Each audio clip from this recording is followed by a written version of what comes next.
There's something sitting in your house right now that could literally cost you tens of thousands of dollars when you go to sell your house. And if you're over the age of 50, there's a high chance that you have it. In this video, I'm going to show you exactly the things that you should never have in your house when you go to sell. And be sure that you stick around and watch this video until the end, because I'm also going to provide you some practical solutions to fix these issues before a buyer ever steps foot in your house. Let's get started.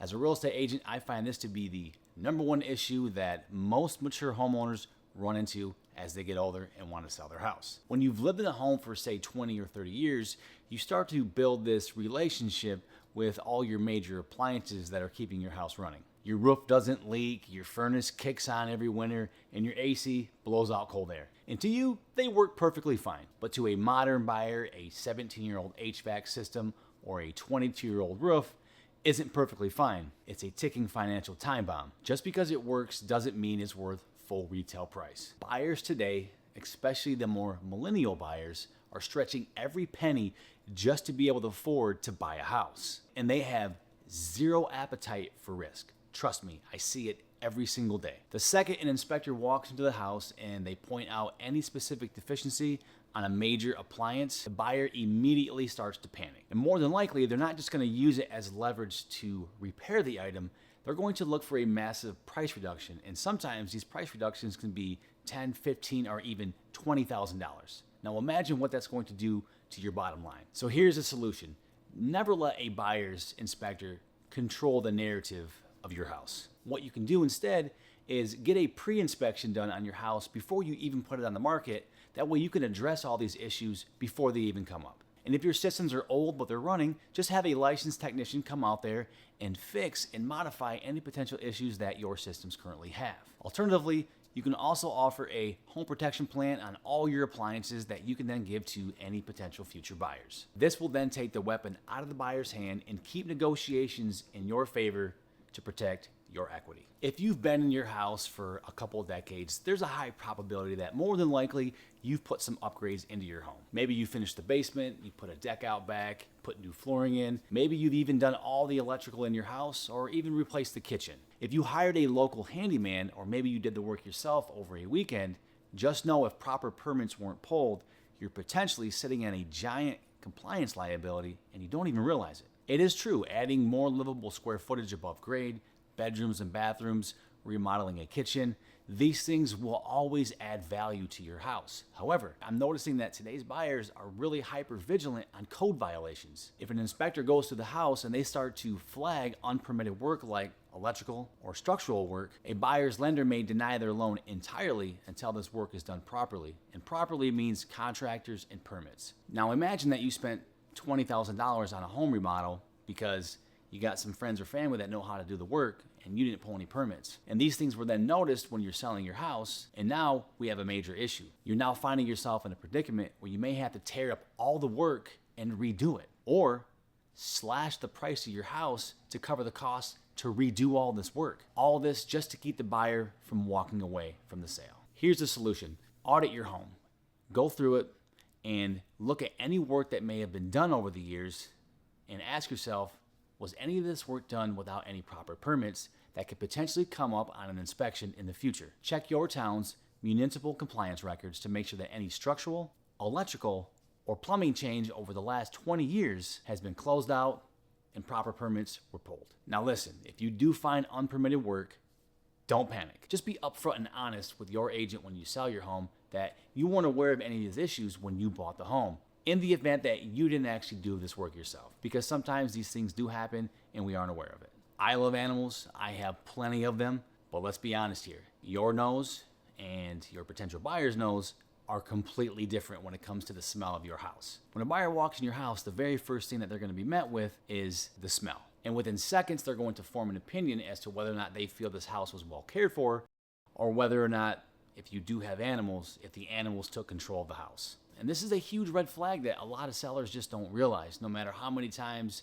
myself as their agent or someone else may tell them, because they're so used to the smell, it doesn't bother them anymore.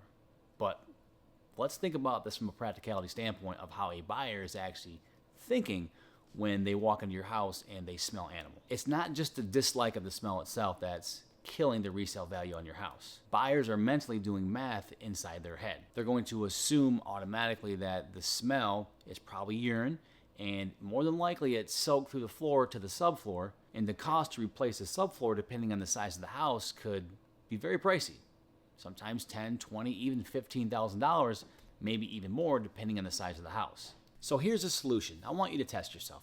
I want you to leave your house for a couple of hours. And then when you come back, be sure that you bring, say, a neighbor or a friend, someone that you know is going to give you a very honest assessment of your house. Now be sure that you don't take any offense to their opinions, because they're meant to be constructive to help you, because something this small in your mind literally can save you thousands of dollars. Trust me, I've seen it over the years. If you do have an issue, hire some professional cleaners to come out there. For a couple $100, the potential ROI that you're going to get on your house is definitely well worth it. On top of that, when you start to have showings, I recommend that you take all your animals with you if you can. And it's not to hide the fact that you have animals, but it's to allow people to base their opinions on your house and how they're going to feel when they're living in your house. The last thing that you want is animals running around or making noises or even potentially urinating in your house while you're trying to sell it. Additionally, be sure that you clean up any cat litter boxes or empty any dog bowls or cat bowls to make it look nice, clean, and presentable. If you've ever bought or sold a home, then you've already heard that you should always take your photos down in your house. But in today's real estate market, there are other issues that you as a mature homeowner need to be aware of. We are faced with so much new technology nowadays, you just never know who's recording you. A seller should never record anyone that's walking through their house. If they do have any type of monitoring system, they must disclose that to potential buyers, but that doesn't mean that everybody's ethical. So understand that. So pay attention to all the smart devices, whether it's a doorbell, an Amazon Echo, or nanny cams. Though a buyer is well aware that a seller could potentially be listening and watching them as they walk through their house, the buyer is also paying attention to any potential financial vulnerabilities that the seller is willing to leave out. So if you have any bank statements or tax statements or a calendar that's showing when you're actually moving out of the house to your new house, don't be alarmed if a buyer takes a quick photo of it when their agent's not looking and uses that to their advantage. If they found out that you already bought another house, or maybe they seen a document showing your net worth, you've just handed them your entire financial playbook, and you could potentially lose some negotiating power depending on your market, your home, and how long it's been on the market for. So what's the solution? Treat your home like a corporate boardroom. I know this should be common sense, but sometimes it's better to hear it.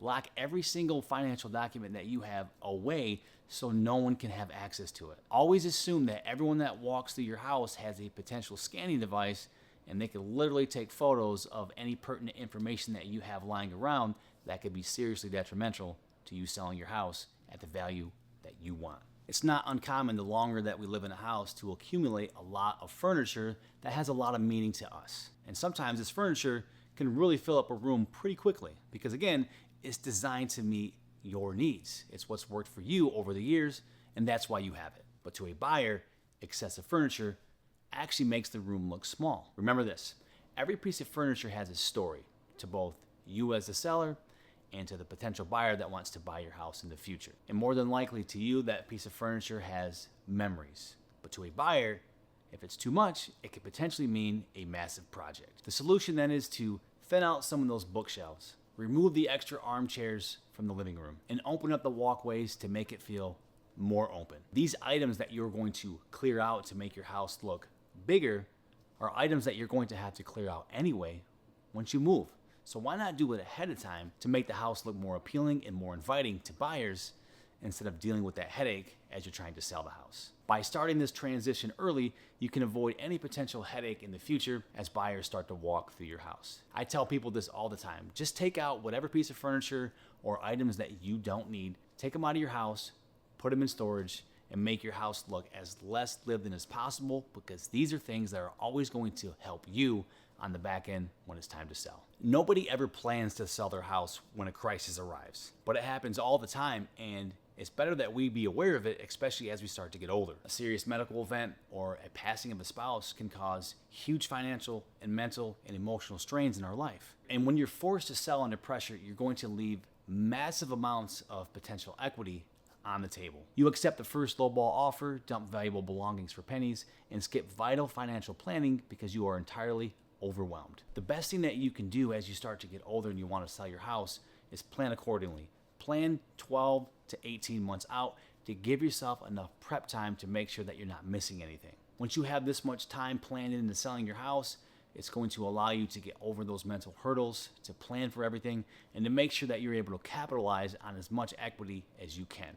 This is by far the biggest hidden anchor that almost nobody talks about. But as always, be sure to check with your CPA to make sure it's valid where you're at. If you've owned a home for 20, 30, or 40 years, you know that the value more than likely has skyrocketed. You may already understand the primary residence exclusion, which allows a married couple to exclude up to $500,000 in capital gains or $250,000 for a single person. But if your gains drop below this threshold, well, the IRS then takes control. For homeowners over 55, a massive, uncoordinated real estate profit spikes your adjusted gross income for that tax year. 2 years later, that spike triggers IRMAA, the Income-Related Monthly Adjustment Amount, which can drastically hike your Medicare Part B and Part D premiums. You could end up paying thousands of dollars more in insurance premiums, all because of one poorly timed sale. Remember that your taxable gain isn't just selling price minus purchase price. Remember, major renovations like a new roof or any additions increased your cost basis and lower your tax bill, only if you have the records to prove it. So what I'm trying to say is that you should have a wealth strategy put into place before you sell your house. Consider hiring a professional CPA that can help you understand how to stretch your wealth out and do things properly. Because remember, it's all about protecting your cash flow and your potential resale value and its equity in the future. If you just bought your dream home, then consider watching this video where I go over the 10 dream upgrades that most people do that they end up regretting 10 to 15 years down the road. As always, thanks for being here, and I look forward to seeing you on a future video. Take care.